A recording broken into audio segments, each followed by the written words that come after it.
you have this sort of great ability to be high-minded and also gutter, which I think makes the best comedians. Like, you have to. I'm not so woke that I can't be in the gutter. You have to like do it from the gutter because it's so important. That's what comedy is. It's but to hit the high and low, that's where I want to be all the time.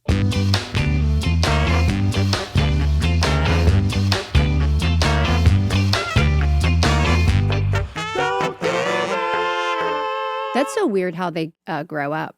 It is weird. It is so weird. You think they're just going to be babies the whole time. Yeah, it's funny. Like my most sort of powerful memory of her is when she was like 6. And I have to sort of always like, she's not 6 anymore. Yeah. She's like, because she was just, when she was 6, she was such, is when I first realized this kid's a force of nature. Yeah. And like, not that she doesn't need me, but she's like going to be, like, we just need to like help her be more of who she is. Right. And she'll be fine. Yeah. That's wonderful. Yeah. Whereas my middle kid is more like me, where she's like wears her hearts on her sleeve, thinks real big thoughts, gets a little bit introverted. Yeah. So I'm like, you need me to like help you sort of navigate this world, and I'm here for you. Yeah. And then the youngest one, who's 7, is basically feral. She's just like these COVID kids who were like around when COVID started. Yeah. Who didn't hang out with other kids. They're just sort of like, they're just feral. They didn't get, the social contract wasn't downloaded into them. That's so interesting. Yeah. They're a little bit rough, which I think in some sense when they grow up, they'll be what we need to save America. These sort of like feral 7-year-olds. Yeah. That's really cool. Are we going? I'm just yammering. We got all that? Good. Margaret Cho. Hi. Thank you for being here. Thank you. This is great. Yeah, I appreciate you showing up. Of course, always. Yeah. Oh, well, that is true. You have shown up for me regularly throughout my career. Yeah, I will always. Yes, we have the connection. I think that San Francisco comedy connection. That's right. I think I don't even know if you realize this, but the first set I ever did in San Francisco, when I moved there, was on a show you were doing at the Punchline. Okay. Very first time I ever, like, I performed the Punchline when I visited, but my first, like, I've moved here, I'm here to do comedy, and I somehow talked my way into it, or I don't know, I think they thought because I was moving from another place, I was more developed than I was, so somehow I got on your show. That's great. And did well, and the first, I got home, took the BART back to Oakland, and signed an autograph back to Oakland because somebody had seen me at your show. Oh, that's incredible. I was like, I am going to be famous very shortly. I love it. Yeah. Was it one of those like, was it like a Tuesday, Wednesday? Or was it a Sunday? Yeah. It was a Sunday Punchline. Yeah. They kind of would have like a bunch of people on. Yep. And those shows were always really fun. Yeah. And it was always, there were so many great comics in San Francisco. For sure. You know? Yeah. I mean, I got there, I always say I got there when like I don't know how, when you had been gone, I think, but like Patton had just left. Right. Blaine had just left. Like everybody, Vernon Chapman had just left. There was like Aisha Tyler, just like I felt like I got there at a time where like, well, they need comedians because all the good ones just went to LA. So, right. And Patton and Blaine and Brian lived about 2 blocks away from me because we all lived in the vicinity of the Holy City Zoo. Yes. Which was another comedy club there. Yeah. You did the zoo a lot. No, the zoo was, by the time I got there, it was gone. Really? It was gone, yeah. Was it? Oh, so it's a little bit later. The building was there. Yeah. But it was not the Holy City Zoo. It was not a comedy club anymore. No. Yeah, because that was why we all lived there, because we would just go and everybody, you would get to do sets every night, or not just do sets, but just watch people. Yeah. When I got there was that, I think it was that same, there's a house on Clement Street, or off of Clement Street, where a bunch of comics lived. Yes. That had been like in the comedy family for a long time. Right. It was Ron Lynch's house. Yes, that's the one. That was around 30th. And so it was like a rotating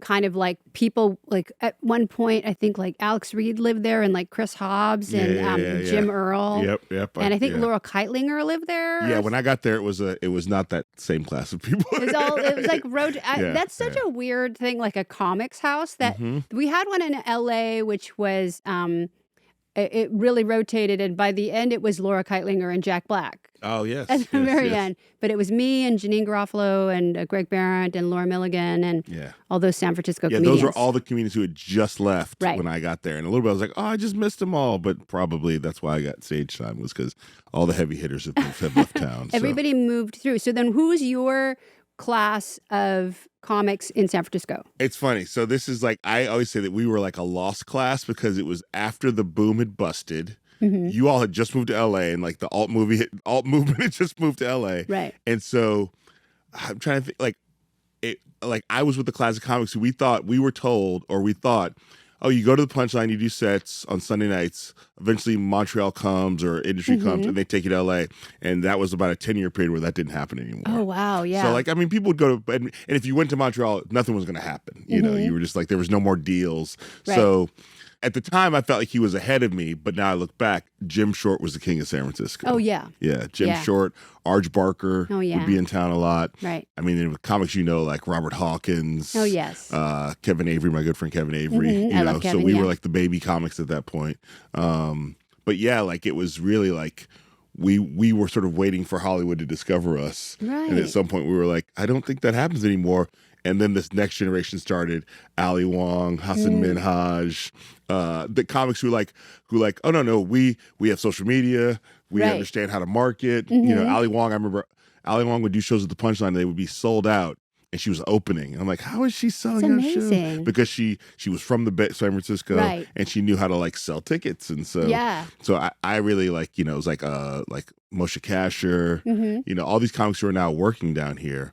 Al Madrigal, but I sort of had to I sort of went back and go, I think I need to repeat my grade with those guys. So I sort of hung out with those. I'm going to hold myself back a couple years and hang out with these guys and sort of relearn how to be a comedian. Well, because technology changed. It was a lot of the sort of old media and then becoming new media and then social media. Yep. So it was a shift in the way that we perceive entertainment as a kind of business too.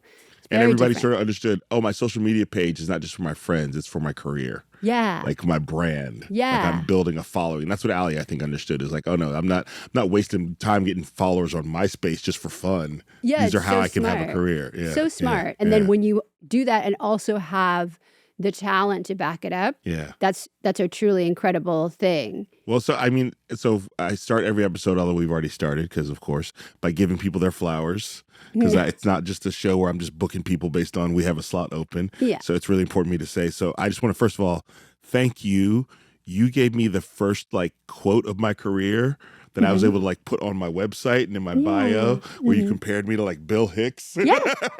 And it was just such a I remember I said, I asked you, can you give me a quote? And it was in my bio for a long time. Good. Margaret Cho says he's funny. You know what I mean? Well, and you've transcended Bill Hicks if now you've done so much more than he got to do. I feel like I've headed my own direction and which I'm very, understand that we're all trying to find ourselves. So, right. Yeah. But it really was important that you gave me that opportunity. Oh, I'm glad. That you understood the value of that and because sometimes you ask comic for a quote and they'll write you a funny quote.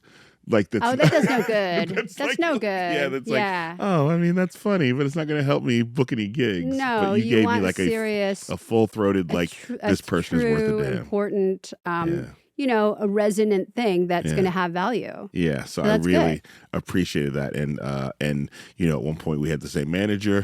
That's a whole story. So, but it just I really look at you as someone who helped me get through the door. And then I've seen you sort of take pride in that with other people. Oh, yeah. You really do take this sort of I don't know how you describe it, but you've heard you call yourself the mother of of Asian comedians or the comedy mother, and and I think that's important because not everybody values that. I love doing that because when I look and see people that are doing great work, I want to take ownership of it. Yeah, it's not so altruistic. For me, it's that's because of me. I did something similar. They saw me do something similar and they thought I could do that. And then, so I'm like, okay, I basically did that. And they're taking my work and making it better. Yeah. They're taking what they saw me do and doing so much better. And it's oh gosh, it's such a great thing to see. Well, yeah. And I think that you certainly, I'm the one that I want your show, your stand-up show, solo show, however you call it. Because I feel like living in the Bay Area, it's all the same to me. But really was such a bold statement for a comedian to make. And now it's the kind of things that comedians do that now. Yeah. But you really kicked open the door for a comedian who is known to be vulnerable on stage and to give a damn. Yeah. And to feel like you can choose yourself, that it doesn't have to be self-deprecation. Yeah. or where we reject ourselves, which is so much of what comedy is based on. And there's something that's very funny about that too. Yeah. But it's a place where we could actually feel like, I matter. I'm going to matter, and it's okay to matter. Well, it's also I always find the self-deprecation thing is like it just means something different if a white male comedian self-deprecates himself in front of a group of white people. It's different than if an Asian woman goes in front of a mostly white audience and self-deprecates. Right. There's not the same level of like, oh, you're just having fun. No, it's a kind of reestablishing of white supremacy that you don't want to do, that you don't need to do, because society's always going to do that for us. Yeah. So if we can stand out against that and use our intelligence and our gifts to supersede that, then you're making a dent in the idea of white supremacy entirely. I knew we'd get there eventually. I didn't know we'd early. White supremacy said multiple times. I knew with Margaret we'd get there. So thank you for being so. Well, all we do is fight against it. And we have to be really canny about it, because people don't want to hear about like dealing with it. They want to feel like we live in a post-racism world. And that's just not true. We live in a most racism world at this point. It is true. Yeah. More and more every day. Yeah. And I really do appreciate the fact that you have this sort of great ability to be high-minded and also gutter, which I think makes the best comedians. Like, you have to. I'm not so woke that I can't be in the gutter. You have to like do it from the gutter, because it's so important. That's what comedy is. It's but to hit the high and low, that's where I want to be all the time. Yeah. The other thing I want to thank you for is give your flowers for is like, I don't know if you've heard me I've told the story a lot and it mentions you. So we were on Celebrity Jeopardy together. Yeah. Last season. We were on the same episode, and I've said repeatedly, the only reason I made it to the finals is because Margaret Cho went too hard at the Daily Doubles. I do too. I just the sin of pride. Pride goeth before the fall. Exactly. And that's what it is, such a biblical thing. I just have so much pride when I go out there and I try to compete on that show. Yeah. I'd never seen you like that before. Like you really were like crazy. ready, you had studied. Yeah. I'd never seen like the sort of the I don't know, the Asian student version of Margaret Cho. It exists. Like your own Tiger Mom had come out and you're like, I'm here to win. Yeah. We'll tell a couple jokes, but just a couple. Right. I'm here. And just because you went, I think you went True Daily Double twice on that episode. Yes. Which is just how the things fell. And if you hadn't done that, and if you hadn't gone True Daily Double, I don't think I would have won that game. So I think you did very well. I mean, you were so good on like sports knowledge and things that I had no idea. I mean, it's weird how you'll find these hidden veins of knowledge in yourself. Yeah, no, it is funny. I remember there's I think it's the first episode I did of Jeopardy. There's a part of me, like the question is about this Japanese religion, blah, blah, blah. And I ring in and I'm like, why am I ringing in? I go, what is Shintoism? And Ken is like, you're right. Did you surprise yourself? I go, yeah, I did. I don't know why. I don't know why I thought I knew that. I don't know why I thought to guess. I don't know why I took a chance. But it is weird how that when you're on the show, if you get into the right zone, you're just sort of, it's like the Matrix. You're just like, oh, I see it. It's right there. Yeah, and your mind will capture these things that you didn't even realize. That's why it's so fun to watch people when those answers surprise them. And then I went back for Celebrity Jeopardy All-Stars, and I didn't. Mina Kimes won the whole thing. I lost my round because they brought us back the winners of Celebrity Jeopardy for the semifinals. So, but that didn't go as well for me. But it's also like it's hard to get back in that zone of like there's a real thing. You have to the button and everything. The button is really hard. Yeah. But I always wonder like how they go with the champions, and because I've seen the champions come back like Ike and and Lisa, they've come back. So and so they come back. So it's like, oh, it's not like Drag Race. No, it's not like Drag. I was thinking, oh, this is a lot like Drag Race, but it's actually not like Drag Race All-Stars. I kind of wish I didn't have to go back and lose, but I did go back and lose. It's different. I definitely think they enjoy. I think there's clearly going to be more Celebrity Jeopardy. I'm sure you'll get back there. I'm sure. I have a vendetta now. Now I have something to prove. You should win. You should definitely not end your time without a Celebrity Jeopardy championship because you deserve. Like I said, I've told the story on stage a lot and people love it. And I say it's I only won because of Margaret. Yeah. So thank you for that. Well, thank you. And now I'll go back and if I'll go back kind of with an eye patch. Like I'm like I'm really in a very Kill Bill Bill kind of. I got you. It is really the bride. Yes, like it's very that kind of feeling. You know, when you sort of like go and you do really well, and then you go and you fail, and you're like, I cannot let that last experience be a failure. So I mean, I felt like with the new Celebrity Jeopardy All-Stars, knowing that people knew I had won the season before, and people were like, I see you're going to be on again. I'd be like, yeah, I'm going to be on again. Like, it just felt so like, I just wish I could just be a winner, just a winner. But yeah. Because people get so excited because when you've won before, they're so excited to see you on again, and then you can't say anything. When it aired, I was in a hotel in Newark near the airport because I was saving money. And I went, and the day before, I ran into this guy. He's like, "You're going to be on Celebrity Jeopardy tonight." And I go, "Yeah." And then the next day, I'm standing, like, getting your coffee at the free breakfast. And he's like, "You really disappointed me." Oh, no. I was like, well, because the fandom get really, really invested. Yes. And if they like you as a player, they get, like, really, like, I get a bunch of, messages on social media with the right answer.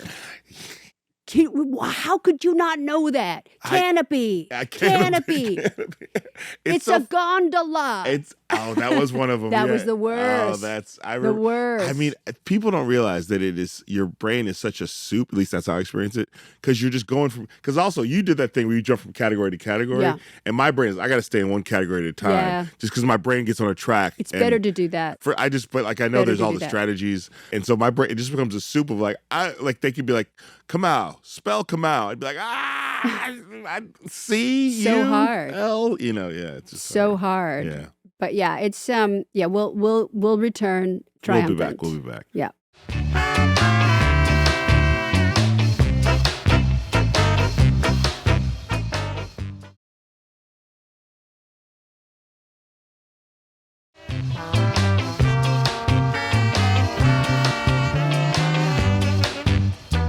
So I want to just talk to you about you were a stand-up who came out of the gate very quickly, and we're on the scene, and it was like, that is Margaret, and stand-up comedy, it is very rare for comedians to come out of the gate quickly because it takes a while to first of all, it's weird to be on stage. Yeah. You gotta learn how to write for yourself. Right. You gotta learn how to handle a bad show. You gotta learn how to handle a good show. You don't look like you're excited up there when you're having a good show. Yeah.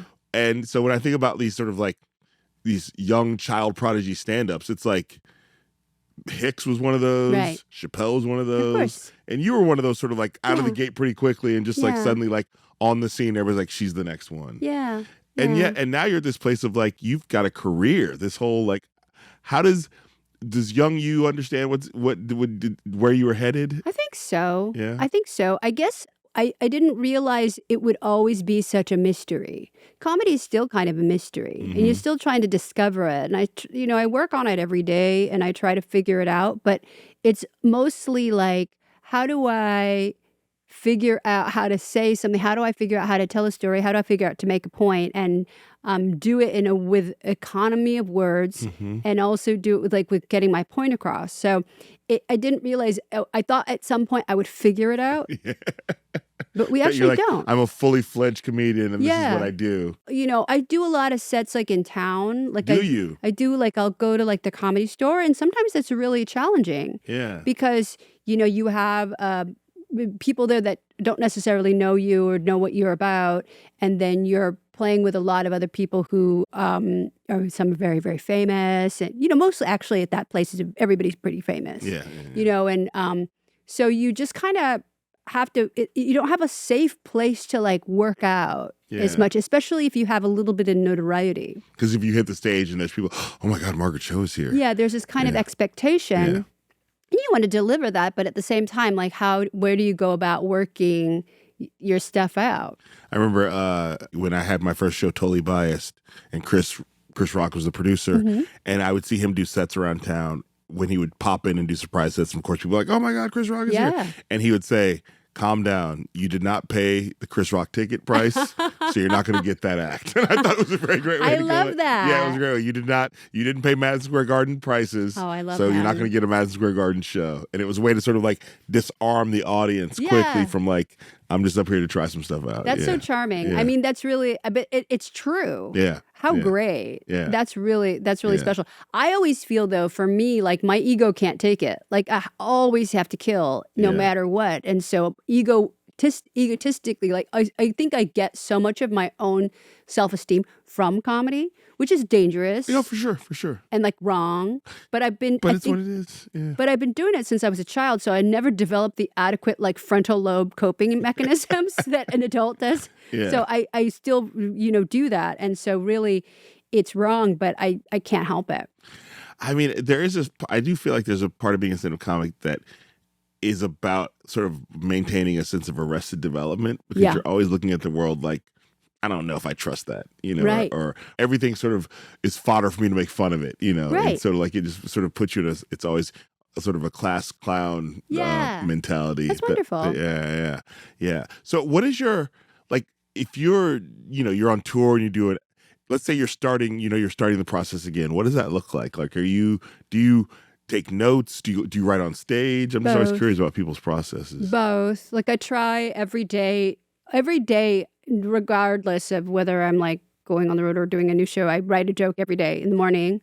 Always, it doesn't have to be funny. Okay. Doesn't have to be usable. Okay. But it's like, it just starts my mind going, that's my purpose, to write jokes. My purpose is this. And so I'm going to start it and write something that may or may not be usable, but may also be something that I can use. And it's sort of a deep thing. And so like today's was, so my mom was recently diagnosed with dementia. And I'm like, sorry. what does it mean? Like, I'm like, what does that even mean to me? Because I've been making fun of her like she has dementia all this time. Like, I'm like, can she now be president? Like, is she ready for public office? Like, yeah. so it's weird how like that kind of, I'm like, there's a joke there, but it's also up against the very real pain of what that means.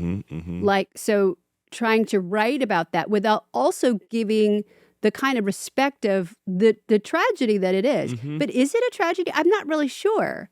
Like, and I'm like, if I had dementia, I wouldn't even necessarily know. Like, she doesn't know. Yeah. And I don't think that's bad. Like, all the things about me that I don't know, I think it's okay. So Yeah. I don't know. That's sort of an example of like, it's not funny, but it's not funny. But you're sort of turning over the subject matter and looking at looking at it from different angles to figure out. Because the other thing about your mom is that your mom is a character in your act since the beginning. So the audience is going to have a very clear emotional response to that news, which makes it more than just like a comic who's like, my mom, ba ba da ba da ba da. No, that's not how we feel. That's not how the audience feels about your mom. Right. It's a classic character. So the voice of my Asianness and like a commentary on the ancestors watching me do what I do. So it's tricky, but it's also like my feelings about it are so tricky as kind of a person who is older and looking at now somebody just in the next stage of life. Yeah. Like, oh, is that going to be my fate? What's that going to look like? Yeah. In my act right now, I'm talking like my mom's 89 and healthy, but we just found a new home where she could live too in her own separate quarters, and which means she can be around her granddaughters. But it's just like at that stage of like, my mom hates getting old, right? Like hates it because she just remembers being a sort of like, she was a single mom, so she was having a good time a lot. She was always out there, and so. But my act is a lot about like sort of navigating these little girls, my wife, and also my 89-year-old mom, and watching this person like, oh no, you're 89, you're supposed to slow down. You're supposed to. Yeah, I know you hate it, but yeah. But also all being the only man. Yes, yeah, that is a big. I talk about that. That's always with you. You're always the only man. That's yay. Most of your friends are women. Most of most of your life surrounds. So it's so amazing that your family is also turned out that way without any control of your own. Other than the fact that that's how the DNA emerged from my body, but like, that's not how it is. I mean, and I definitely feel like I don't call myself a girl dad because I feel like that sounds like a bumper sticker now, but I do feel like I am a father of girls, and I do feel a certain like, it feels, I'm glad I can sort of like, as I say on stage, sell out my own gender for their benefit. Yeah. Well, they're lucky to have you, because you're such a great man. So then their experience of men is fantastic. So now you're like raising a whole generation of like non-cynical women. That's the hope, and also raising a generation of like and young women who are like, just because a man thinks he deserves your respect, it doesn't mean he does. I'm talking about like adults too.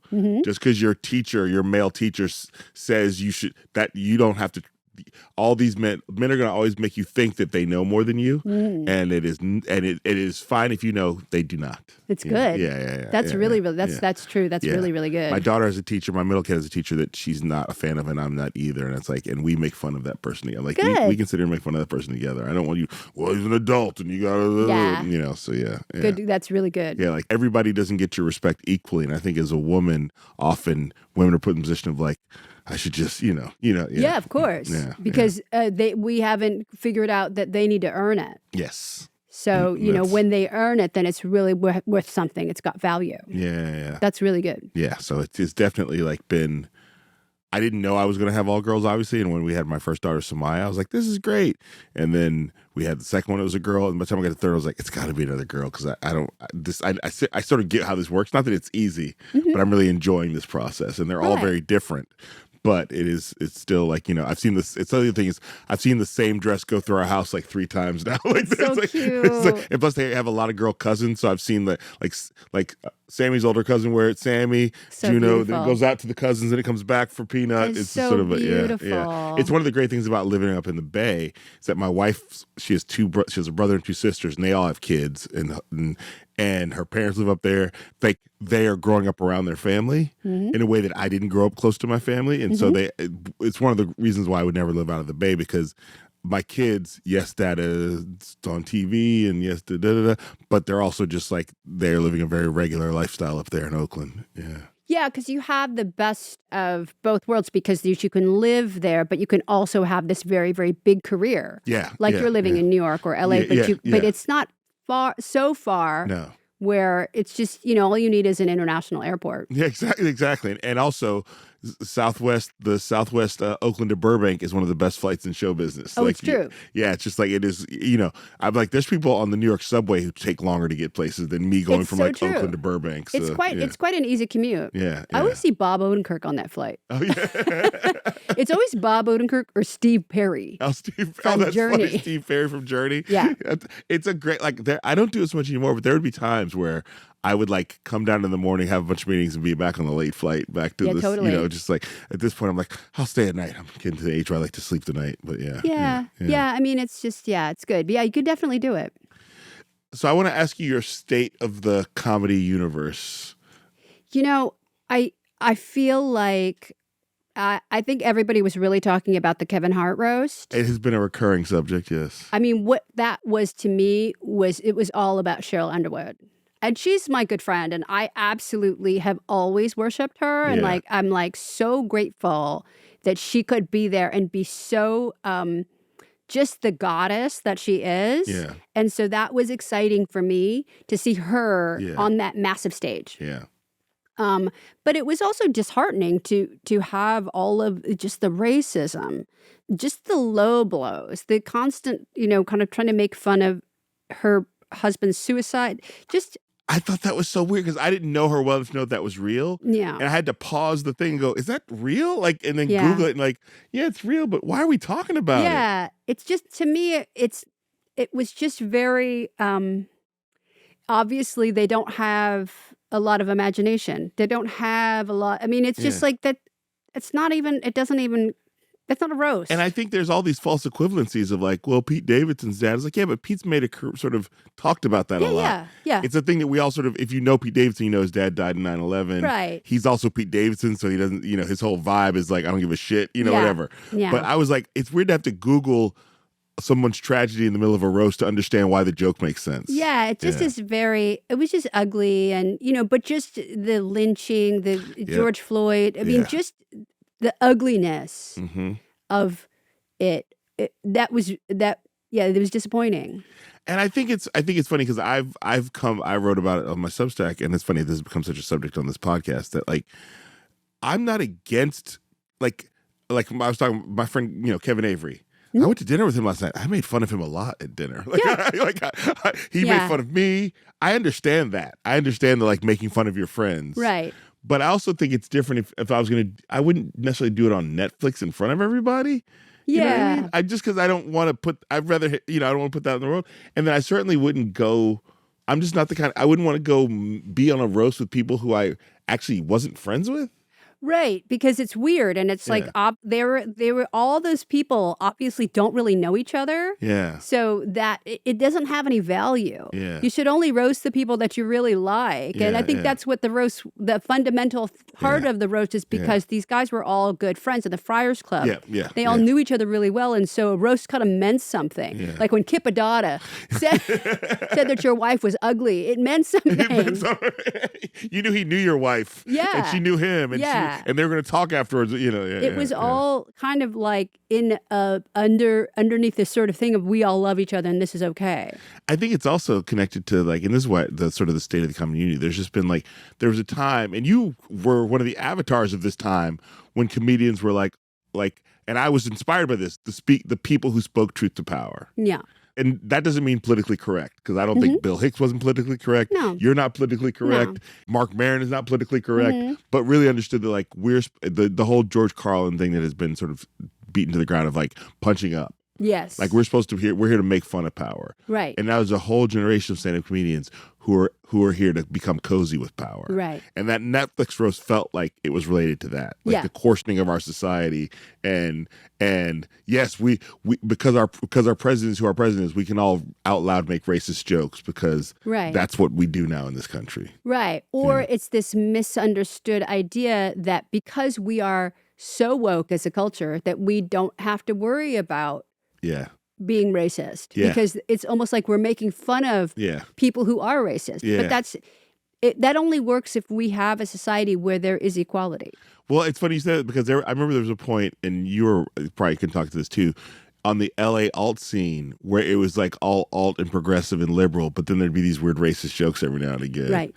Like in like sort of the 90s and early 2000s, like where it'd be like, oh, why do we do that joke? Yeah. What is that supposed to mean? And why is it okay for us to say this? Yeah. But it's almost like that's their perception of danger. They want to be dangerous. Yeah. And so they think that if I do this qualifies as danger. Yeah, the idea of what edgy has been misunderstood. Because I feel like when I was in the open mics a lot, or in the club scene a lot, you would see comedians start, and a lot of comedians would get to that point where they'd want to tell an N-word joke. And I'm talking about white comedians, not black comedians. Or they want to tell a joke with the C word. You know what I mean? And it was just like, it was a way to it was like almost a growth stage. Right. Oh, you want to say things you've never said before. The easiest thing to grab is these forbidden words. Hopefully you'll move through this and you'll figure out how to express yourself. But some comedians seem like they've gotten stuck in that stage of like, what words am I not supposed to say? Yeah, and they want to test that. They want to test like the boundaries of what that is, or even like talking about trans people. Yes. I think trans lives has become a very big thing in comedy because they want to contest it. They don't understand that when you take trans lives lightly in a comedy routine, trans people die. And they don't have that understanding that like there are real consequences to your actions just because they don't affect you personally, but this will affect a trans person's life. So it's something that it's hard to get into, like what people are, like taking so lightly on stage. Thank you for bringing that up, because I think you have, always been a fierce advocate for the LGBTQ community since before it was cool. Yeah. And now even after it's not cool anymore. Like it was cool for a minute and you were like in the middle of it being cool. Yeah. And now it's not cool anymore. So I think it's really important. And then, obviously you grew up in San Francisco. So like you sort of grew up in the stew of like, this is cool. Yeah. When gay can be like, I remember moving out to San Francisco and be like, I'd moved from Chicago. I'd never seen like, I don't know if I'd ever seen an openly gay comic until I moved to the Bay Area. Right. And it was like, oh no, there's openly gay comedy rooms, but also there's gay comics on the Punchline. Not a lot, but there were some out there. And then, and you identifying as queer, like opening the door of like, this is what the universe is. Yeah. I would imagine that seeing how the comedy culture specifically has shifted against that just seems weird. And it's really terrible. Yeah. It's really sad, and it's really scary. And the way that our government treats trans lives with just insane bathroom laws and identity laws, or taking people's driver's licenses. Yes. And it's just it seems endless, whether it's legalizing conversion therapy, the Supreme Court on down, you have all of these things that, we're in the middle of a trans genocide, and we have to do anything that we can to stop it. We have to make sure that trans people are safe and then start working on restoring equality to their lives.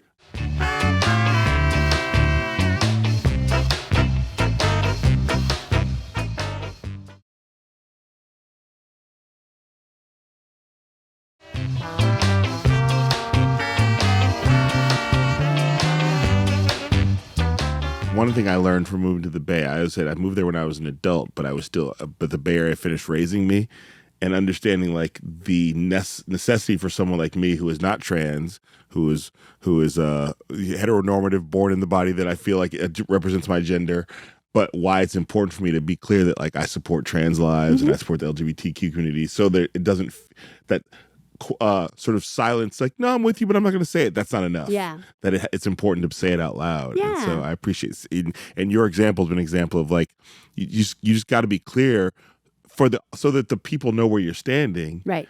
So that people know that you're a safe space to be around. You know what I mean? So so I think it's really, I appreciate you doing that and continue to ride for that, because these are scary times to be trans in this country.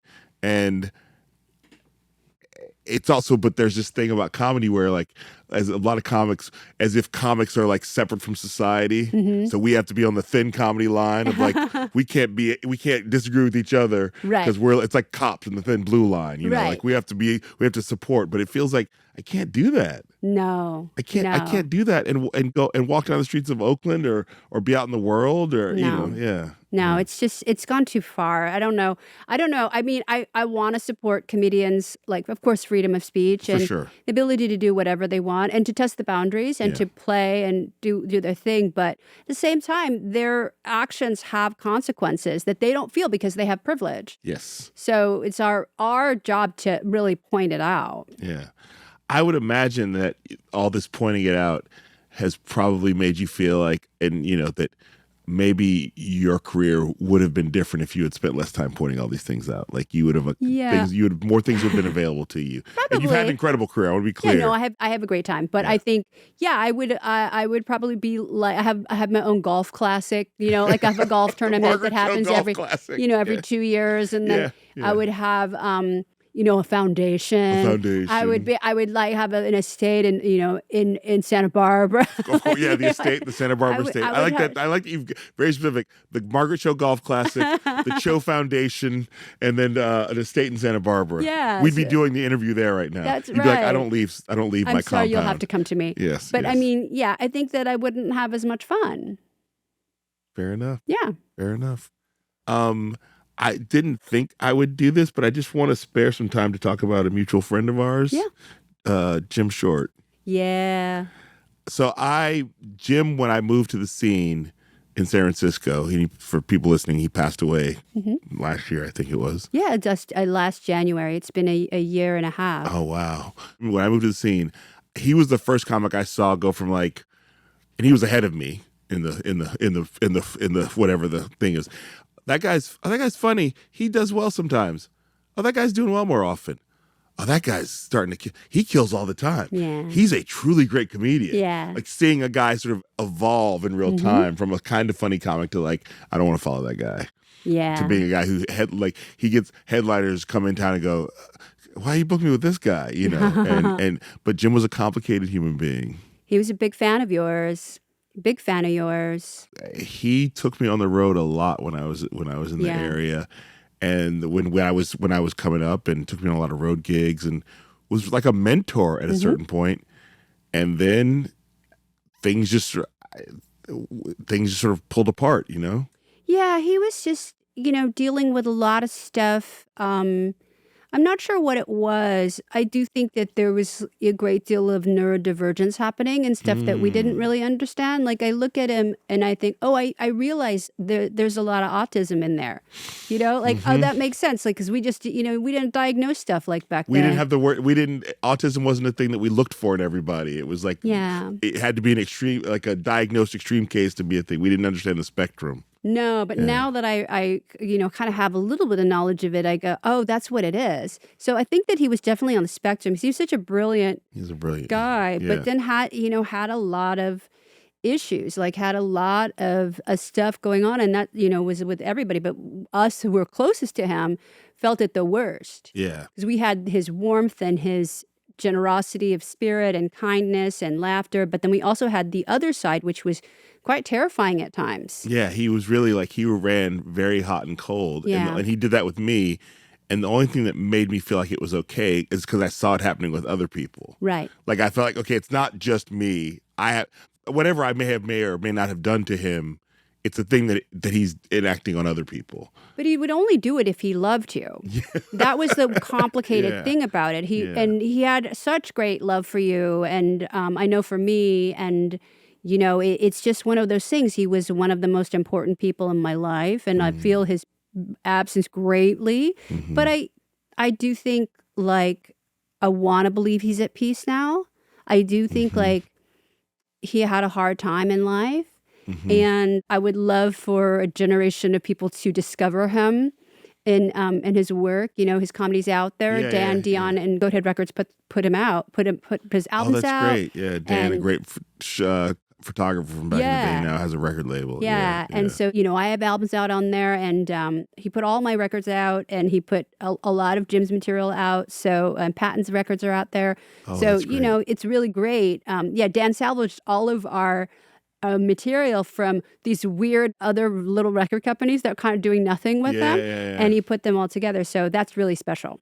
Well, good for Dan. And I think it's just, Jim was such a great stand-up comedian. Such a great everything. I always said with Jim, if a big news story breaks and every comic runs to the club to try out their joke about it, Jim's going to beat everybody. He'll have the best one. And he'll have a 5-minute bit about it. Like the thing, He's good. He was such he really taught me how to write topically. Yeah. And how to get all the meat off the bone. He was just such a special person. And, we just had so many jokes between us that, he would make these big scrapbooks for me of jokes that we had between us, so that I could, it was like visualizers, so that I could have like a visual document of all the stupid jokes that we had. And so, I mean, he was somebody who's greatly in service of laughter. He was. His first album was called Joke Slinger, and I just thought that was a great way to describe him. Yeah. Were you in contact with him before he passed away? He was really mad at me. He and I had been in a kind of a big argument for quite a while, and it had been back and forth. It was really tough. Right around the time of his death, he was not speaking to me, which is like really awful. But I wish I had. He didn't even let me know. I didn't know. He was sick. Yeah. I didn't know he was sick. I had no idea. Where was he living? Was he? He was in Australia. He was back, and then he was back in Texas. Okay. For people who don't know, he was born in Australia, but grew up a lot in Texas, and got sick and died. And I remember it was one of the few times in life when somebody passed away, I was like, I hope they're happier now. You know what I mean? Like, I just felt like, I hope that whatever, you don't want somebody to die, but I did feel like he was clearly, just the way he interacted with the people close to him, he was in a lot of pain. In the way that and he his interacted career with didn't the work world. out the way, I mean, he was sort of like never found a spot in mainstream show business, and which he should have. Yeah, no, he should have. Such a brilliant. I was like, just put him in a writer's room. He's going to have the best. Brilliant. Yeah. But I think that he did not really have the social skills for it. He didn't have, and the submit a writer's packet was not a thing Jim was going to do. Right. Yeah. It was just too hard to kind of wedge the sort of personality that he had and sort of bring in the talent too. So, you just had a lot of things going on at the same time, but truly one of the most brilliant people I've ever come in contact with. 100%. And, I still miss him all the time. I have a big painting of him, actually. It's him and I, and but it's us as the Addams Family. So it's him as, I guess, Gomez, and me as Morticia. Yeah. And he really loved that painting, and I always look at it and I'm like, it's just so him, and I miss him a lot. But yeah, I hope he's in a better place. I feel like he is. I hope so. And I mean, I remember one of I think the last time I saw him, So we broke our relationship broke down around the time I got my first TV show, Totally Biased, and he sent me. It was back on Facebook days, and there was somebody said something on Facebook. I don't think it was related to me, but then he made a snarky comment that was clearly about me, and it was about me leaving my friends behind, getting successful and leaving my friends behind. And I literally hired a bunch of my friends to write on the show. I didn't hire him, but I had hired probably too many friends actually. Looking back. And so I sent him a private message, like, hey, and also it was going really poorly for me at that point on Totally Biased. Like, it was like, this is the hardest thing I've ever done. It's not going well. I hate it here. I kind of wish I didn't have this show. And I sent him a thing like, hey man, it may look fun from the outside, but it's not. And I was trying to like, I'm not living the dream. You think I'm living the dream. I'm not living the dream. And he responded in anger. And so I was just like, all right, we're just done here. And then when I moved back to the Bay Area in 2014, I got asked to do Comedy Day, and he was at Comedy Day. And so I knew we were going to be around each other, and it just felt weird that like, I can't say hello to this guy. I can't. And we did. We definitely saw each other, but we sort of like passed, and I was like, it is so weird. It's so weird. And I also felt like angry at him, but I was like, I just got to angry at him for, why'd you do this to us, so. Right. And when I spoke to his brother was like, look, I know, but, and he was like, yes, but he really loved you. And that's the thing is that, I know we all had problems, but he really loved you. And I know for a fact he loved you so much. He loved you so much. I didn't expect you to say that. And it really I'm glad to know that. And I just wish that I had known. I wish that, I don't know that there's any way for me to have cracked that code, and as none of us could. There's no way. But I am happy to know that he did feel some love with me. That so there was much some love love for in you. Yeah. And I think it was kind of paternal, and that's why he was really super did angry. take me under his wing, and we went on the road, and I bombed in front of him, and he didn't. I mean, it's the same way that Dwayne Kennedy is like a guy I've known forever, and Dwayne has done the same thing. And so I remember when they met, I was like he really did understand that probably like him, I was a guy who was gonna have to work harder to get to where I wanted to go. I remember he saw the bell curve, my solo show, and afterwards he's like, I see. He was like really like, I could see that there's a little bit of a pride in there. Like I'd written this thing, and I finally put all these ideas together, and he came and saw it. And comics don't always support other comics' work like that, especially when you have to go to a theater. It really means a lot to me to hear that there was still love for me in there. So much love. Yeah, and not a lot of people I can talk to him about. So we have to, you and me and Brian Mallow, we have a long overdue therapy session. We have to do a long therapy session. Oh, Doug Stanhope will be in there. Mark Maron as well. I think we should book Tom Rhodes. Yeah, Tom. Oh, Tom. I remember calling Tom one point, like, "Hey man, can you help me understand Jim Short?"